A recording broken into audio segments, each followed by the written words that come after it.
कारोबार नहीं चल रहा है जनाब, ये भी परेशानी वो भी परेशानी। अल्लाह के बंदो किधर गया सबर, किधर गया शुक्र।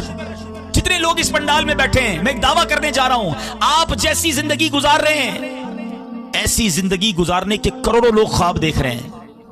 जी हां, अगर आप वाकई परेशान भी हैं, बीमार भी हैं, कर्जदार भी हैं, छोटे घर में रहते फिर भी, क्योंकि आप चल कर आए हैं, कईयों के पास तो पैर ही नहीं है।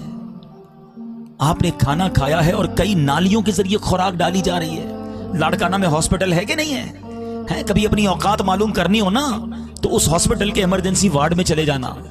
जब तुम्हें पता चलेगा कि कई लोग ना खा रहे हैं ना निकाल पा रहे हैं, उनका इस्तिंजा भी नालियों के जरिए हो रहा है। हफ्ते में 3-3 दिन डायलिसिस हो रहे हैं लोगों के।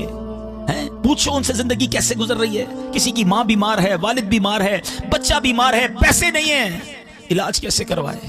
कभी अंधे को देखा है? जाओ कभी नाबीना से पूछो जिंदगी कैसी गुजारता।